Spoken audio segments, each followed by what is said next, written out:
आप सभी का तहे दिल से स्वागत है मेरे चैनल टॉप आइडियल स्टोरी में। सुनते हैं आज की मोटिवेशनल कहानी। एक बार की बात है कि एक बहुत ही बड़ा बिजनेसमैन था।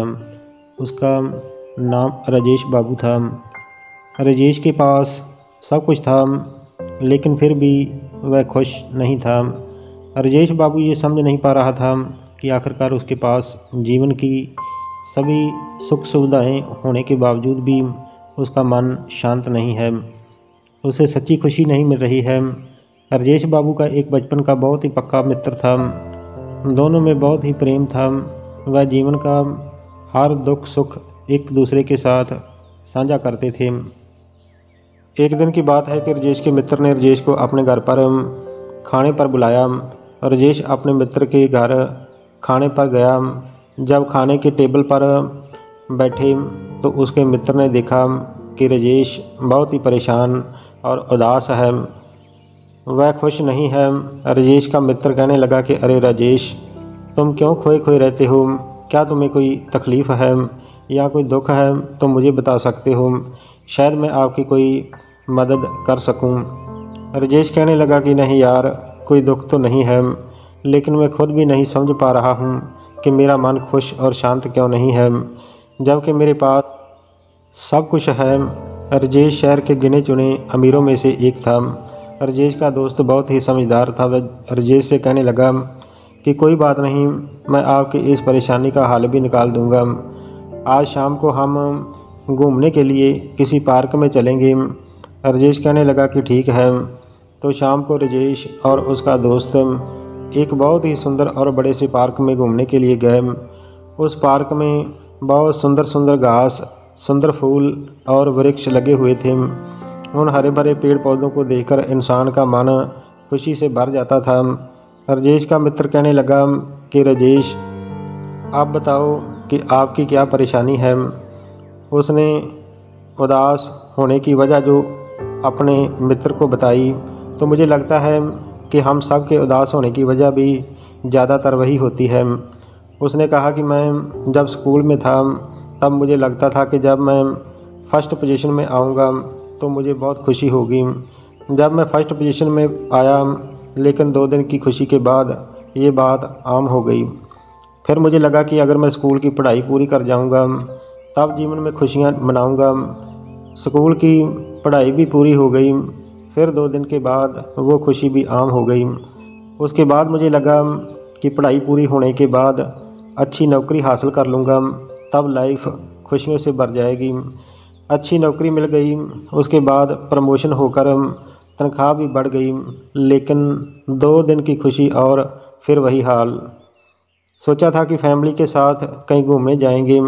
बिजनेस भी शुरू कर दिया और फिर बिजनेस को ग्रो करने में उलझ गए। ज़िंदगी को खुशी से जी ही ना सका।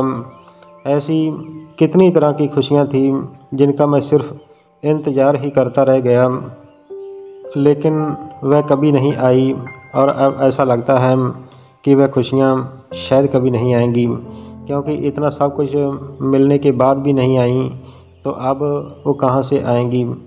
ये सब सुनने के बाद उसका दोस्त उसकी बात समझ गया और उसे उसी पार्क में एक बगीचे में लेकर गया, जहाँ पर बहुत सारे तरह तरह के फूलों की लंबी लाइन थी। राजेश के मित्र ने उससे कहा कि मैं तुम्हें तुम्हारी बात का जवाब बाद में दूंगा, लेकिन इधर आओ और एक काम करो। ये जो फूलों की लाइन है, तुम्हें इसके साइड में से चलना होगा और इन फूलों में से एक सबसे अच्छा और सुंदर दिखने वाला फूल तोड़कर लाना है। लेकिन एक शर्त है कि इस पूरी लाइन में तुम पीछे मुड़कर नहीं देख सकते हो और ना ही तुम पीछे वापस आ सकते हो, सिर्फ आगे ही देख सकते हो और आगे बढ़ सकते हो। अब राजेश ने उन फूलों की लाइन के साइड में चलना शुरू किया। बहुत सारे अच्छे अच्छे फूल उन फूलों की लाइन में लगे हुए थे, अलग अलग रंगों के, अलग अलग खुशबू के। तो राजेश जब भी किसी फूल को तोड़ने के बारे में सोचता तो उसे लगता कि शायद आगे अभी बहुत लंबी लाइन लगी हुई है, इससे भी सुंदर, इससे भी बढ़िया फूल आगे मिल जाएंगे। तो इसलिए वो उस फूल को छोड़कर वहाँ से आगे बढ़ जाता। पीछे भी नहीं जा सकता था और आगे लाइन छोटी होती जा रही थी। तो ऐसा करते करते वह लाइन के आखिर में पहुंच गया, जहां पर थोड़े ही फूल थे और उनमें से ज़्यादातर बेकार थे। उन्हीं मुरझाए हुए फूलों में से एक फूल तोड़ने के अलावा अब उसके पास कोई चारा नहीं था।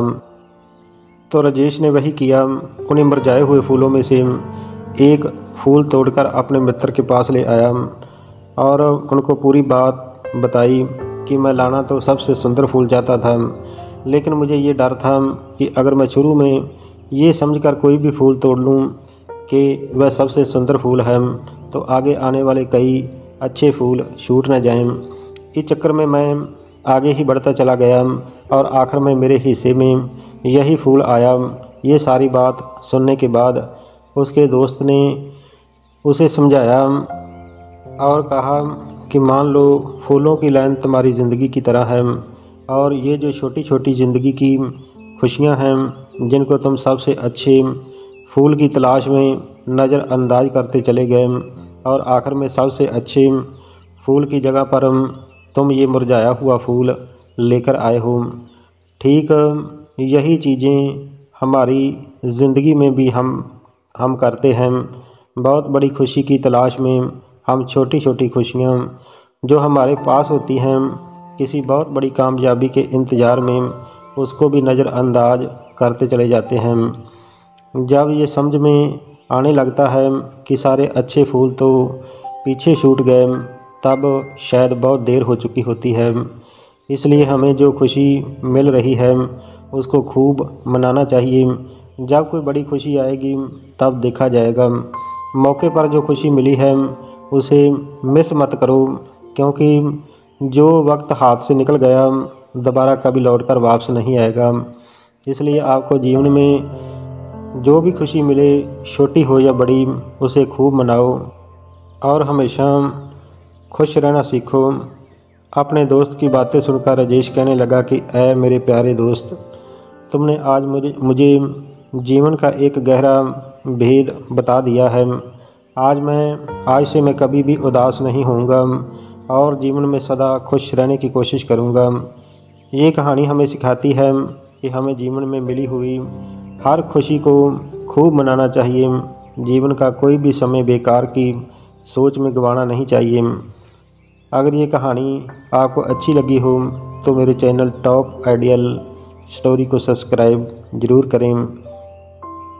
मिलता हूँ नई उम्मीद और नई कहानी के साथ। धन्यवाद। वंदे मातरम। जय भारत।